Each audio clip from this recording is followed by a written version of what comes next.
webcast is now starting. All attendees are in listen-only mode. Good afternoon, everyone. This is Jen Dubkowski with NOAA's Climate Program Office in Silver Spring. I'd like to welcome you to our Managing Water Resources Along the Coast Community of Practice webinar. Today's webinar is the first in a series that explores science and research topics relevant to the Managing Water Resources Along the Coast Community of Practice, which is sponsored jointly by the NOAA's COCA and SART programs. The COCA and SART programs are managed by Adrienne Antoine and Nancy Beller-Sims. Nancy and Adrienne will be handling the Q&A sessions at the end and in between. And the format for this webinar is two 20-minute talks with 1 to 2 questions related to the information that's being presented directly after the presentation. Otherwise, we'll use that final 20 minutes for broader discussion and some questions. Just a couple of housekeeping items. We ask that you use your chat function to ask your questions with the groups when the time comes. And we will focus on 2 key components today in the webinar. I should back up and let you know also one final note that my 3-year-old coworker is joining me today, and I will try to keep his comments to a minimum, but he does have a tendency to interject once in a while, so if you hear that, I apologize. Again, today's webinar is focused on 2 key components, climate adaptation in the water utility sector, including the consequences of not adapting, and understanding the value of relevant, trusted, and usable climate information for planning and decision-making at the community level. Another thing that I wanted to note here is that this is the first in the series that we're planning on doing, and so if you have thoughts or feedback or comments about future webinar topics afterwards, please feel free to reach out to me, Adrienne, and Nancy, and let us know. And I'm going to stop really quick and just make sure everyone can hear me okay as well, and just check to see if there are no challenges or questions really quick from folks before I hand it over to our first presenter. Okay. We can hear you, Jen. Okay. Thank you for checking in. Okay. All right. So our first presenter today is Dr. Charles Colgan. He's the Director of Research for the Center for the Blue Economy in the Middlebury Institute of International Studies at Monterey. He's the editor of the Journal of Ocean and Coastal Economies. He is a Professor Emeritus of Public Policy and Planning at the University of Southern Maine. He leads a COCA-SART project estimating the costs and benefits of sea level rise adaptation in the water utilities of the Saco Bay region of Maine. Charlie, I'm going to hand it over to you now. Thanks, Jen. Good afternoon, everyone. Hope everyone is having fun being socially distant. I suppose since we run these webinars by computer anyway, we're all basically, this is pretty much normal business as it's become kind of normal for everything. I'm going to talk about 2 questions, and I want to emphasize that these are 2 questions. I do not have the answers.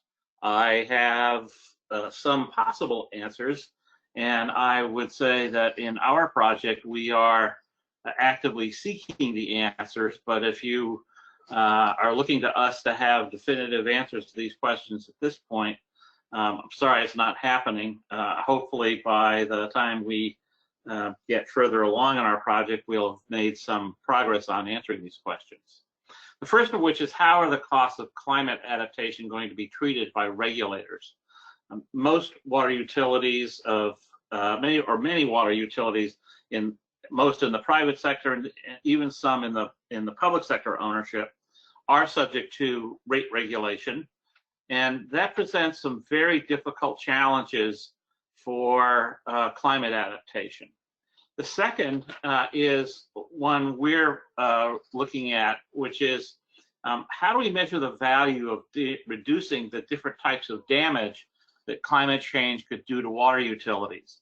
It's not just a question of the catastrophic changes or damages that might be done in a hurricane or a storm, but sea level rise will have subtle effects all along coastal areas. And how do we measure the more subtle changes that people will see with sea level rise and other climate change effects on our water utilities. That becomes a fairly complex and essential question, because we're going to have to make some decisions about how much money we're going to spend to avoid those. We want to know something about what we're going to be getting back for those investments. To illustrate the first problem, let's take a look at an issue we're dealing with in our project. Our project deals with the area in the rectangle there in the lower Saco River in Saco Bay, Maine. You can see it's just south of South Portland. That star up there is my house from which I'm speaking. The problem, and we've just been investigating this, is that when we look at the water mains, this is water mains owned by the by the Maine Water Company, which is a private investor-owned utility, a subsidiary of a utility holding company in Connecticut.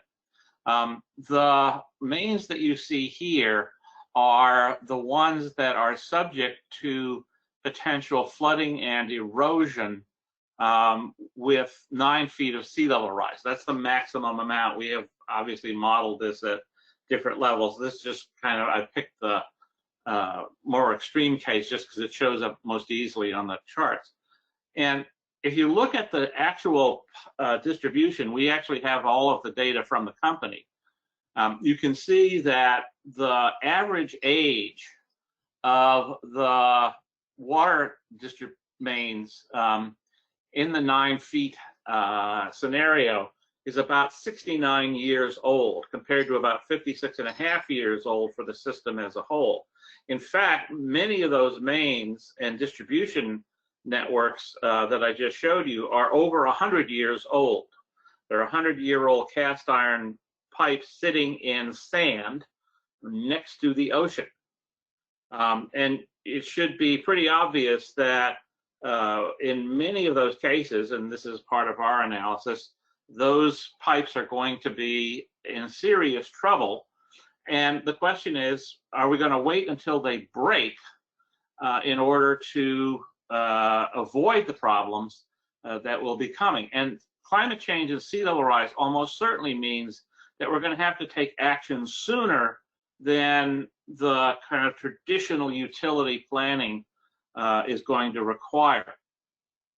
The problem that we run into with the regulated utility is that it starts with this thing called the theory of natural monopoly, which basically says that, if you remember economics, that there are certain kinds of industries where it's simply more efficient to have one provider. This is a picture of an electric utility pole in New York before the theory of natural monopoly became widely used, and the electric utilities became either regulated monopolies or public service corporations. Under the theory of natural monopoly and the regulation of it, there is this thing called rate of return regulation, in which revenues are set to cover costs plus an allowable so-called fair return. The rates that water utilities or electric utilities charge is composed of a calculation of adding fixed costs to variable costs and dividing it by some K. And there are a lot of different ways of doing this to get a per user rate. The trick is to balance fixed and variable, or usage and fixed costs, in the rates. The allowable rate of return, which it could be, say, 5%, times the value of the installed capital equals the private utility's profit. Since there would be a great incentive to keep investing in additional capital because of a guaranteed rate of return, most utility regulation requires what's called a certificate of public convenience and necessity in order to limit the amount of capital to that necessary to serve the customer. And most regulatory commissions thus limit spending on capital in order to keep the final rates as low as possible for the customers. And this is where the theory of natural monopoly comes in, because the theory of natural monopoly says that utilities will overcharge their customers. So regulation steps in to keep overcharging from happening. by limiting the costs that can be incurred, particularly from investment. The utility regulator's job then is to set the rates. They tend to be driven by the principle of the user should pay. They tend to focus on average cost pricing rather than marginal cost pricing, which economic theory would have you do. They tend to focus on pricing that keeps water rates low, thus creating disincentives for conservation. And because of generally declining per capita use of water in homes, this has created a revenue problem for many utilities around the country, with many utilities now trying to figure out how to stabilize rates in the face of water-saving appliances, smaller households, aging households, and so on. Thus, when you look at the combination of the focus on utility rates designed to be kept low, and focusing on the recovery of variable costs or user charges, rather than paying a lot of attention to the fixed charges, what you get in is a situation in which rate of return regulation really actively discourages adaptation. Regulators will pay for damages, will allow utilities to charge their ratepayers for damages after they've occurred. All of the utilities we're dealing with will, of course, have service interruptions and all kinds of problems. And generally, the regulators will let the utility incur those costs and pass them on to the ratepayers in one form or another. But adaptation is a matter of anticipation of paying for benefits whose size and timing are not known, because nobody really knows how much climate change is going to occur. Nobody really knows about exactly how much sea level rise is going to occur. And so it's very difficult to go into a utility regulator whose entire professional life is designed to limit capital investment and to keep rates as low as possible and say, we want to raise rates and do all of this anticipatory replacement of pipes in the Saco Bay system because we think that sea level rise is eventually going to come in and undercut and severely damage the distribution system in the Saco Bay region. Utility regulators take the position generally, well, show us it's happening and we'll let you have some money to fix it. That's not going to work because the collapse of these systems is so large that in terms of socially damaging cost to consumers, that you really can't sustain that. So how are we going to deal with this? Well, we're looking at how risks of climate change are being integrated into the regulatory rate setting processes, not only with respect to water, but also with respect to electricity, because they have many of the same kinds of problems. So we're also looking at analogies in energy regulation where system reliability and what are called capacity credits, the ability to keep the system going, are routinely allowed kinds of features. We need to deal with issues of fairness. Right now, we try to deal with fairness among existing consumers, but with climate change, we have to have a concept of fairness between current consumers and future unknown consumers. And also, the last thing we're looking at is climate change in alternative rate designs. Right now, many water utilities are looking to rebalance their rate systems, the way in which their rates are charged, away from user pays and more towards fixed costs. Right now, we have a lot more attention to understanding the long-range consequences of water utility disruption in the form of drought than we do of the kind of perhaps short-term and random reductions in value that might occur. There are all kinds of ideas about peak pricing, there are revenue stabilization rates, and there are also what are called customer affordability rates. So there's an entire tumult of debate in the water utility industry today about how to set rates, and we need to figure out how climate change is going to fit into that. Okay, the second question we're looking at is, what are the economic benefits of water? So there are two ways in which this idea is kicked around. Many of you may have seen a report or two from something called the Value of Water campaign. This is a group that's utility sponsored for the most part, and it largely argues for investments in water infrastructure. And it does so on the grounds that those investments create a lot of jobs. $1 million in investment in water infrastructure creates 6 direct jobs, 9.4 indirect jobs. So they're running multiplier analysis. So all of this is one idea of the value of water is that it's caught up in the impacts on the economy or the level of economic activity associated with water. But this can't be the measure that we use, because what it would essentially say is the more damage that gets done to the water utility, the more of an economic impact it would have. All of those construction crews and all those people coming in to constantly fix the pipes and reconstruct it is all a good thing, but that's clearly crazy. What we have to do is look at the value of the welfare benefits of water. That is, what is the value of water to the user, not the value of investing in water to the utility. We know that the climate adaptation is likely to be a very nonlinear function. The longer things are out, the more costs are going to go up. I've just drawn a line here, but we actually don't know what that line looks like, nor how to measure it, because we know what is the measure of the value of water and wastewater services. We know a lot more about long-term and large-scale droughts than we do about smaller intermittent shortages.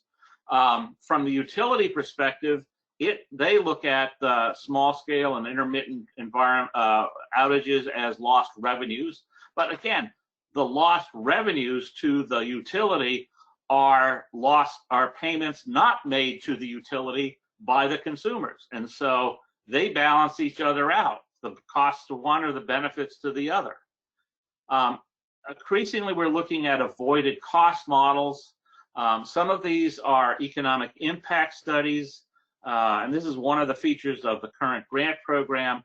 The vast majority of these studies have been impacts on businesses, where water disruptions create lost business sales. There is another class of studies on avoided costs to utility customers, including the costs of repair, substituting water systems, buying water, buying bottled water, public distribution of water like you see after hurricanes, or even shifting from surface water to groundwater if that's an option. The one thing that hasn't been extensively studied from what we've been able to see is what are people willing to pay to avoid disruptions. Generally, this willingness to pay to avoid damages or hazards is the kind of standard measure of the benefits of reducing damages that economists use, but it appears to have been very little studied in the case of water utilities. And we may have a chance to do that in our project, tacking some questions onto a utility-sponsored customer survey. So that's the two sets of questions. How are we going to convince regulators to spend money that normally they are quite skeptical of spending? And how are we going to how are we going to show that the investments in the continued stability and security of water supply systems and wastewater systems is worth it to people, because the costs are likely to be large and people are going to have very large questions about the benefits, questions that we have only really begun to explore in general in the literature on water utilities. Much clearer in the case of electric utilities, for example. So those are the couple of the issues we've come across and that we'll be exploring in our project. Perhaps in a later webinar in the course of our work together, I'll be able to at least give you the answers we came up with, even if they're not the entirely right answers. Thank you, Charlie. That was a great presentation. I was really interested to hear about your comparison and between water utilities and electricity. That was a really interesting aspect. Adrian, I guess I should stop really quick and see if we have any questions either from you or Nancy or from folks on the phone. Thanks, Jen, and thanks, Charlie. That was really interesting to hear about. I don't see any questions popping up in the chat box or the question box. I know we were kind of thinking if there's any pertinent questions. Charlie, I was wondering, so while we're switching presenters and all that, maybe I'll just ask Charlie if you can speak a little to some of the sort of partners you're working with in this project. If you could just talk a little bit about some of the partners and stakeholders you're working with as you do some of this research. Sure. So our project is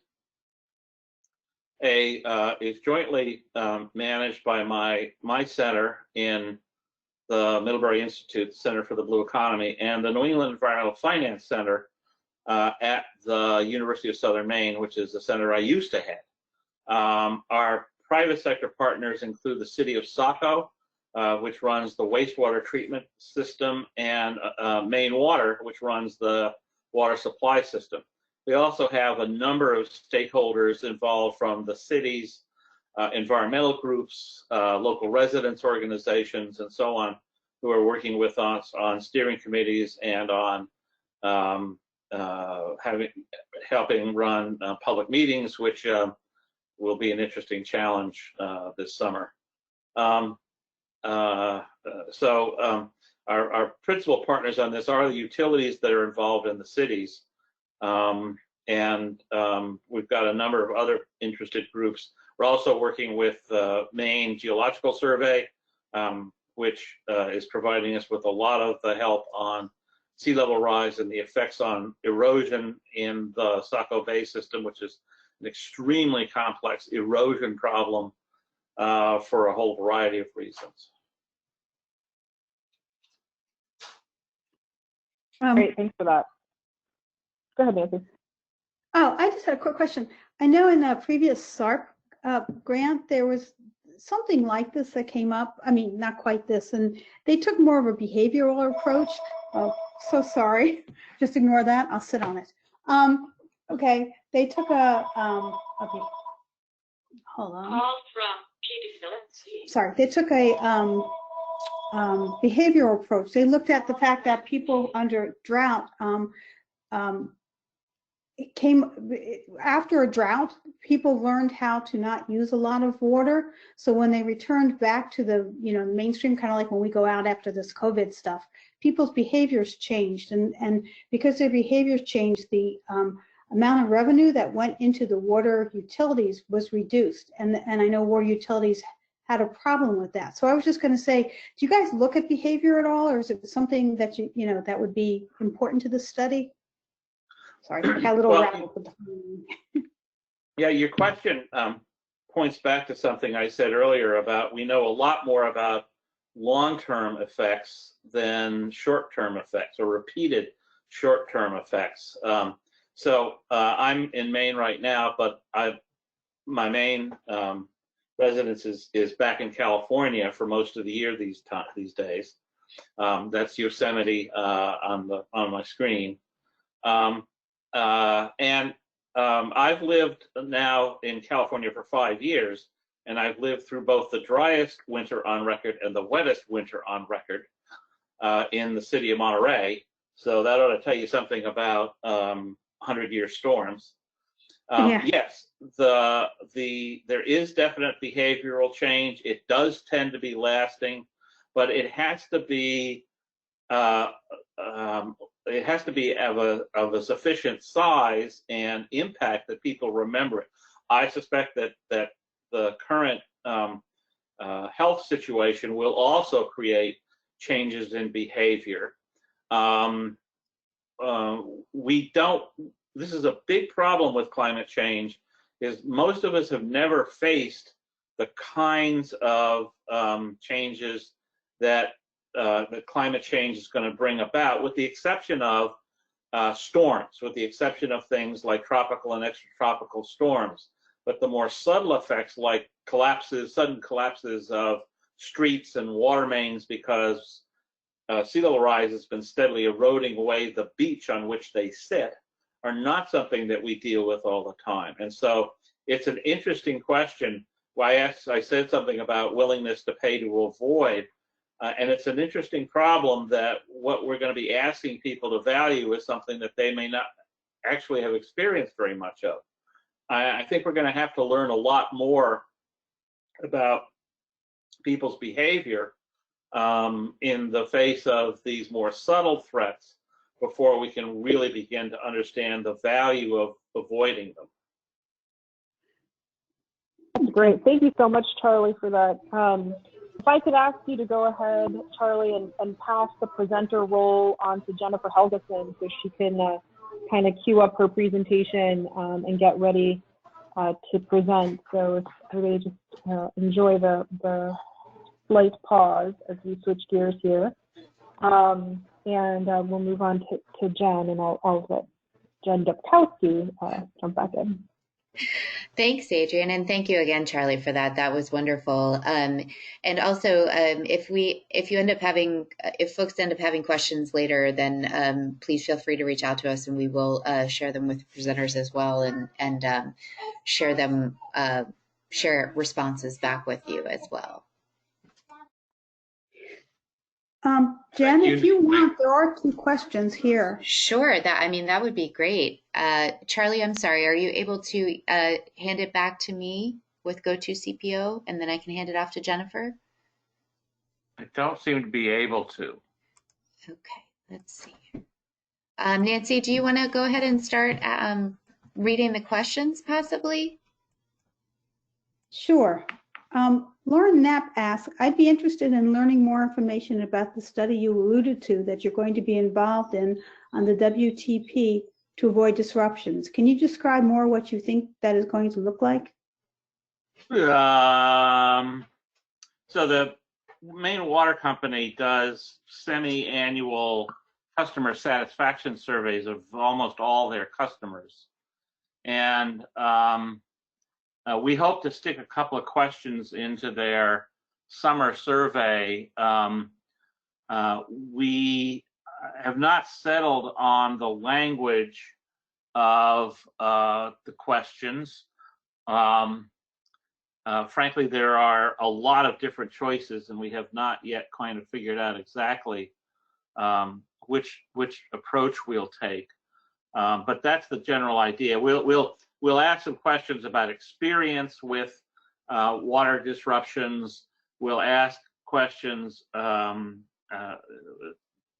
about awareness of climate change and sea level rise, and we'll ask some questions about level of concern, and we will pose them an amount. We'll say, would you be willing, for example, to pay $10 a month on your water bill? And we vary this among the various among the sample of people, so everybody would get a slightly different number, and we'd ask them to say yes or no to the question, would you be willing to pay this amount as an addition on your water bill to somehow reduce the risks?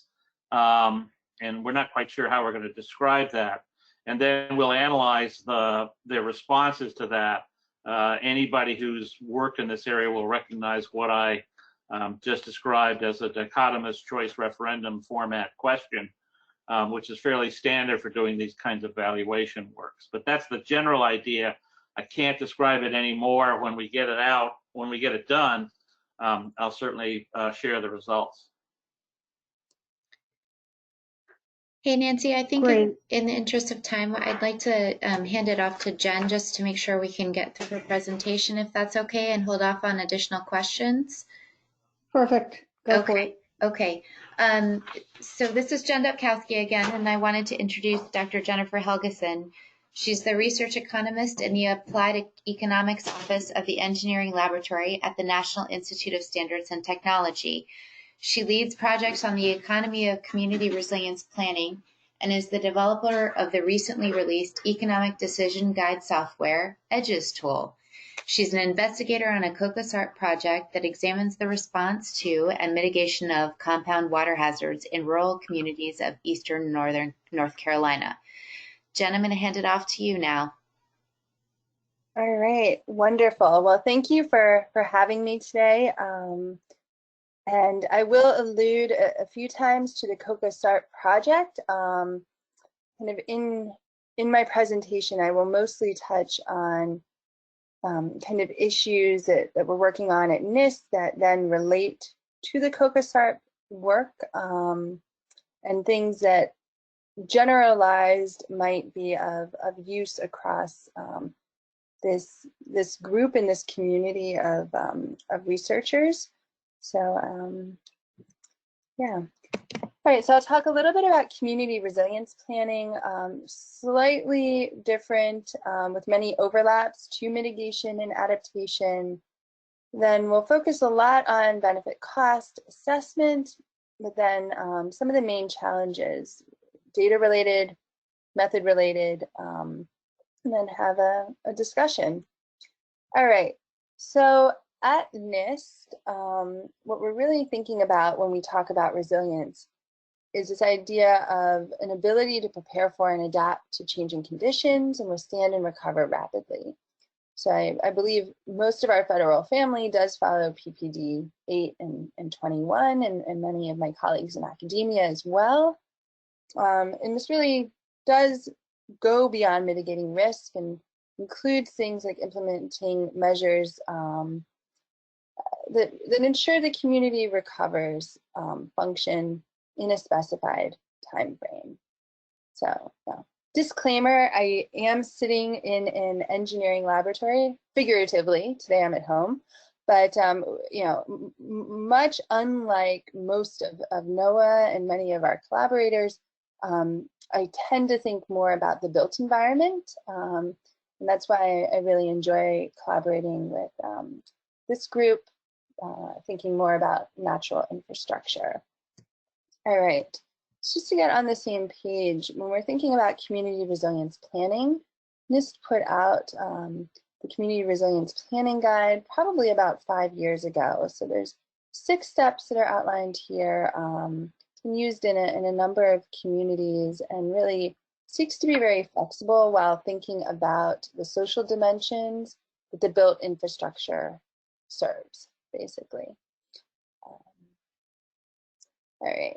So I promised my colleague I would mention that there's kind of a shorter playbook type version of this coming out, so keep your eyes open. So economic evaluation, again, I assume many of you have taken some economics classes way back in the past, but really, you know, there's a lot of discussion in my space about benefit cost analysis. This is what FEMA requires, and you know, this seems to be the thing that is often discussed, kind of an ex ante. Can you guess in an appropriate way the value of some type of intervention? There really are other elements and subspaces to economic evaluation.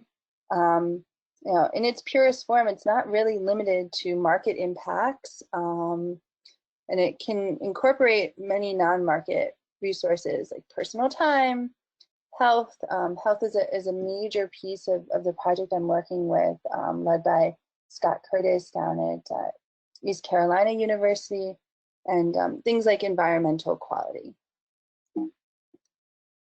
All right, but as we put this in the title of the overall webinar today, I will get to benefit cost analysis. And typically what this requires, and there was a really nice discussion just before with Charlie about kind of monetizing values in order to be able to compare these benefits with cost. So typically, benefit cost ratio, so the present value over a number of years, kind of looking at the benefit versus the cost. What are our data related challenges? And kind of trying to keep this at a general high level. There's three that I really think are worth mentioning and kind of seeing in the discussion across different projects and different pieces of research how folks are either incorporating or accounting for these. So generally in this space of, I'll say, resilience and adaptation, you need some data on the physical environment. So things like the likelihood of the event occurring if it's a disaster, or incremental climate risk or change. Then the second one being kind of a measure of physical damage caused. And of course, third, not in rank order by any means, socioeconomic outcomes. And a big challenge, as mentioned previously, is that these tend to be projected. And some of this really does start to become very challenging when you're doing an analysis ahead of time, and especially when there's the pressure of trying to build a business case. So I have a chart on the right-hand side of the screen, just thinking about typical adaptation approaches and some of those examples. If you start to dig into these spaces, it's very, very hard to get data, much less reliable data, and a big issue kind of for our work down on rural communities in eastern North Carolina definitely quickly becomes there's a lot of different types of events that might have similar outcomes or effects. So compound water events that kind of originate in very different ways. And these things are kind of the solutions are very different, and kind of the typical understanding by folks who are in the emergency management space might differ quite a lot. So I'm happy to chat more about that work, and I think a couple of my collaborators are on the webinar today as well, kind of towards the end of this presentation, but we did thankfully have a very successful focus group kind of just a week or so before we all ended up staying at home. So we're now sorting through some of that data, but definitely very much thinking about these challenges as we have gone forth with that particular project. So then method-related challenges. Excuse me, of course, the discount rate always comes up. I couldn't fail to mention that. Very, very important considerations. And I think in the benefit cost analysis, benefit cost ratio world, we don't often think about kind of preferences for things like substitution, aversion to risk, and then kind of some of this spatial inequality. So I think Charlie had mentioned current customers versus future customers. Some of these things really can be disentangled. It's not straightforward, but it really does change the analysis and the rank order of potential outcomes quite significantly. So the second method-related challenge I identify is kind of this deep uncertainty surrounding disaster and climate-related events and their associated cost. And thirdly, this need to monetize information, and in specific, kind of undercounting or ignoring co-benefits completely. I've met a lot of folks who kind of think about the resilience dividend and some of these ideas of what accrues in the day-to-day if you don't experience a very acute event or a very clear stressor as double counting.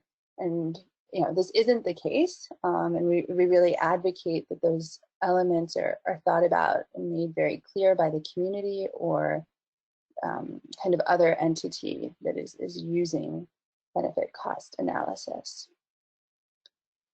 All right, so quickly touch on some of the field studies and economic guidance we've been doing at NIST. In terms of the COCO-SART project, we actually will be using the EDGES tool, but in our second year. It's the main reason I was invited to join that group, so it's very exciting to see real world use. I think one thing that I do want to point out, and NIST has been involved in research in Lumberton, North Carolina since 2016, shortly after Hurricane Matthew, with our Center of Excellence in risk-based community resilience planning. Really trying to collect the data that you otherwise would just not have. There's a lot of information and things like the American Community Survey. I mean, a lot of very good socioeconomic data to be used to control for all kinds of things in our analyses. However, there's certain elements, behavior came up in the questions and discussions around Charlie's presentation. What we've been really trying to understand is at a much more micro scale through using survey and very specific sampling plans and a longitudinal type of study. What are the barriers to recovery, and kind of looking forward, what sort of planning there really is, and what sense of learning perhaps. So just to highlight that, I'm glad to expound on any of these topics more if folks are specifically interested. But this has been really nice in terms of trying to integrate kind of the physical and social impacts of an acute event.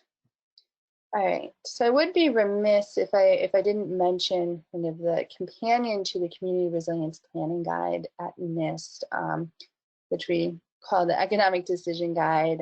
If you're familiar with ASTM, we have a voluntary standard that has been accepted by that body and is really the first standard that I'm aware of that looks at economics at the community planning scale. Really, what we're doing is asking the user to identify, and then in this kind of method that is kind of envisioned to be a TurboTax type process for community resilience planning economics, to then compare resilience-related benefits and cost. I highlight resilience dividends in this discussion, and we'll talk a little more about that. But then, again, we're really trying to provide unique metrics. So things like non-disaster related rate of return, which again, I'll mention a little bit more about. So here's the URL for our online tool that was released in February. We really do want user feedback as we continue to go towards a next version and make this usable across disaster event types. And really what this is a web-based, platform-independent app. Tried to make it accessible to both economists and non-economists who might be working in this space in a community, but also in an academic sense.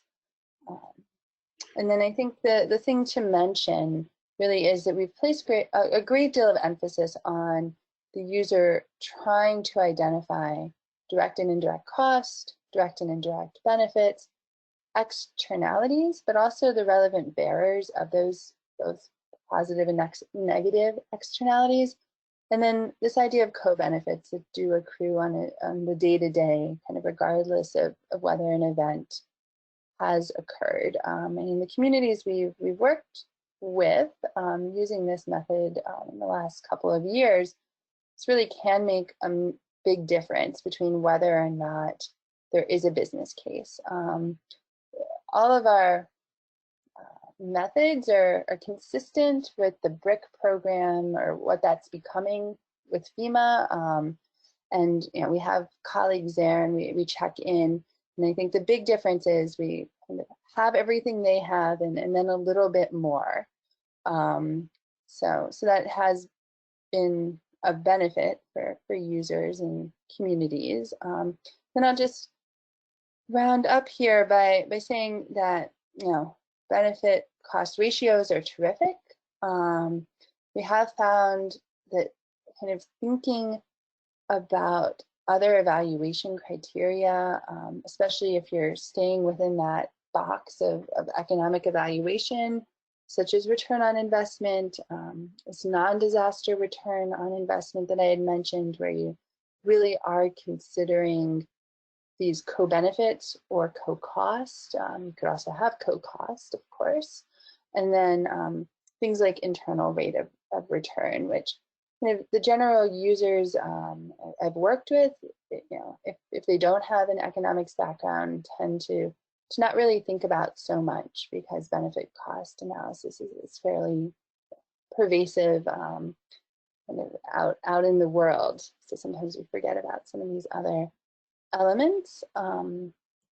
So with that, I'll finish up and just say it's been a pleasure, and I tried to touch on many different things. So I look forward to hearing from folks if there was something that piqued your interest. So I really appreciate the time. Thank you, Jennifer. That was wonderful to hear. Really enjoyed hearing more about the EDGES tool, especially. I'm going to check in with Adrian and Nancy and see if they or some folks have questions for you and your presentation. So Adrian and Nancy, any questions? This is Adrian. I don't have any questions. I have figured out how to use the question box and actually read it. So, oh wait, we do have a question from Lisa Billing. Okay, see, I need to figure out how to use this box well. So we'll start with this. How much of an expert do you think someone needs to be to use the tool? Can you really be a non-economist? That question's from Lisa Billing, and I think it's just probably referring to the EDGES tool. Yes, definitely, because at least in cases I know of those who have used this tool, at least in a real world application, very few have been economists. Some engineers, and what's been very successful, we had a good case with the Delaware Department of Transportation where they had brought a lot of stakeholders to the table, was, if you go back, I think all of this will be made publicly available, or at least available to those who've attended.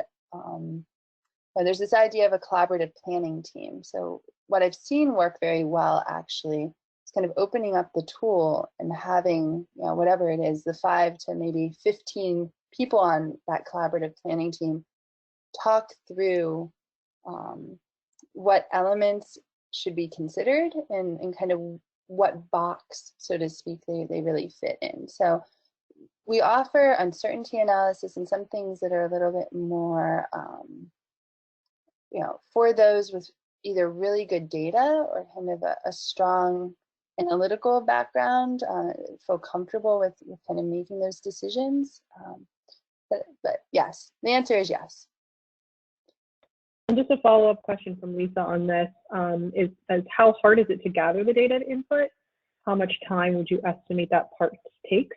Great talk and thank you. And then just if I could add to Lisa's question, does NIST provide training for people and like how to actually use the tool and the right application for it? Maybe that would be great to hear about that. Yeah, so if anyone on the webinar was familiar with our beta version of the tool, forget it. Don't ever think about that executable file ever again. So this is really just, you type in the URL, it's completely web-based. Popular demand was that we provide a way for folks to register and kind of hold that data so they could go from different computers or different devices. And really thinking about this kind of before the current state of affairs, I had a YouTube video all set up to be recorded at NIST. It will happen, but we do have a long user guide. And then in the tool itself, I was cautioned against going too much into the tool today, because I know there'll be talks that are very specific to tools like Edges kind of going forward. So I didn't want to go too far into it, but in the user face itself, we have a number of these little question mark boxes where you can hover over it and kind of get a quick definition or a quick idea of what we're after. And it really is a calculator on steroids, so to speak. This TurboTax analogy, I think, works well. Some communities really do have a lot of information that they can pop right in. Others, rely on things like Charlie mentioned, doing the study of willingness to pay or leveraging information from communities that are very similar to them. So we have a number of examples and more being developed at the moment. That's great, Jennifer. Thank you. This is a great example, as Jen said at the beginning. We had a kickoff to this community of practice back in the fall, and we're kind of starting our webinar series. And Lisa Dilling followed up and would love to have an opportunity to look at this for how she might be able to engage with her students on this type of tool. But this is a great example of where, if there's enough interest, maybe Jennifer, we could twist your arm on maybe doing a webinar specifically on the use of the tool, so that users who are interested and have an online tutorial through this Focus ARP webinar. So we'll follow up with you on that later and see if there might be interest in us actually hosting like a tutorial on the Edges tool more specifically gauged towards users. Just to follow up from a question from Elizabeth, yes, we are hoping to post, this webinar is being recorded, and we are hoping to post this webinar sometime in the next month. We got to make sure that there's the right, it's posted in the right way before we can do that. So our hope is to be able to share that. Just moving on to a question that was asked before Jennifer started her presentation that we missed. And I apologize. It's from Robert Leader. Hopefully I'm pronouncing your name correctly. And this, I think, goes back to Charlie and some of the things he was talking about. Excuse me. And his question was, I live in a city in San Diego County, which experienced a 1-week shutdown of our municipal water system due to damage to our system caused by a major storm event. Would this be a relevant example to use in evaluating the cost of disruption? If so, I would be glad to discuss this case with you further. I'm involved in some similar research in Southern California. So I think I'm going to hand that back to Charlie to respond to, and obviously Jennifer, if you have anything to add after that would be great.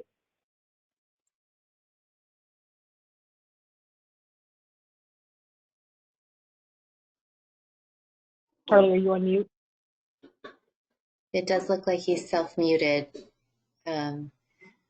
Charlie, if you're still there, if you could unmute yourself.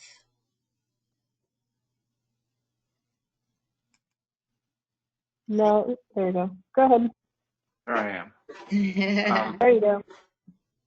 So yes, I would be most interested in that. As it happens, I have done a fair amount of work in San Diego County on economic resilience related to sea level rise. So yes, it is definitely something I would be interested in following up on. So if you'd like to get in touch with me, my email address is ccolgan@middlebury.edu, and I'm sure you can get the information from Adrian or others if needed. You can also find me on the centerfortheblueeconomy.org website.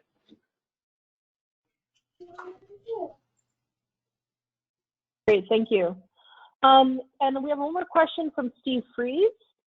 Based on, and I think this is kind of to both of you, so maybe I'll read the question. Charlie, I'll give you an opportunity to start, and then Jennifer will follow up with you. Based on experience with stakeholders, does either speaker have any thoughts on where the quality/value of data needs to be improved Is it in the assessment of consequences or the definition, magnitude / frequency of threats that should be considered?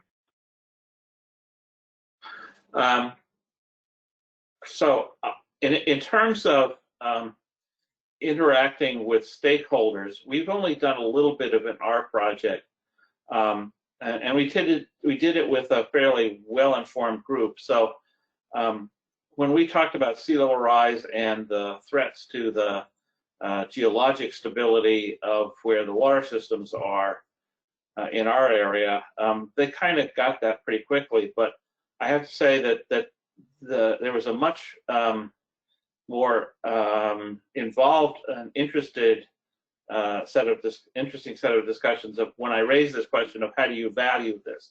It's not something people had thought about, and so on the one hand, I would say you can have very depending on who you deal with on stakeholders, you can have pretty comfortable or maybe uncomfortable conversations about the threats. But this idea that the threats have economic values and it's not quite clear what the best way to measure them is, seems to have piqued people's interests, even if they did not have any better answers than we do. So I'll just quickly Jennifer? add a thought. Yeah, if that's okay, I'll quickly add a thought. I think so much of my work, kind of with the COCOSARP project and kind of generally really is about understanding there was an event, what happened and how are communities in a large sense recovering, and then maybe businesses or health of those in the community, for example. I think we don't put enough value on understanding the status quo and getting some data kind of ahead of those events at a scale that is then later really usable, kind of for the community, but also for us as researchers. So I think that would be where I advocate being very consistent in data, and some of that is like citizen science and other ways. I know in our focus group, some of the emergency managers were very open to the idea of they're really overworked on a typical day, but if there was a way to maintain some basic metrics at a time that's quiet and not affected in their community, very open to that concept. Great. Well, that's all the questions that I see, and we also basically have 2 minutes left. So I just, on behalf of Nancy and I, as the program managers of COPASARP program, I do want to thank Charlie and Jennifer for being willing to be our first webinar speakers. This is really, really great. We hope to have more opportunities like this and welcome feedback and ideas from everyone who participated on how we can keep this going. But I also wanted to take a moment and give a proper thank you to Jen Dubkowski, who has basically come on board since we started this community practice in October and really has taken a wonderful leadership role on keeping us moving forward, coming up with ideas, organizing webinars, and really making things happen. And so Nancy and I are really grateful to be working with Jen on making this community practice happen, particularly a specific activity. So Jen, I'll hand it back to you to wrap up, but just wanted to say thanks real quick. Thank you so much, Adrienne. I really appreciate it, and I'm really enjoying working with all of you. This is a really great start to our webinar series, and thank you, Charlie and Jen, both of you, for these great presentations. And again, I just want to reiterate, if we didn't get to your question, we will try to seek out those answers and provide them in the follow-up from the webinar. I'm going to work on some closed captioning for the webinar, and we should be able to share it with everyone shortly. And again, one last comment that if you do have suggestions or things you'd be interested in hearing more about, or if you are interested in being a speaker, please feel free to reach out to us. So Jen, Charlie, thank you both so much for joining us today, and thank you for a wonderful presentation and webinar. And I hope everyone has a great day, and thank you. Thank you so much. Thanks, everyone. Have a good day. Bye.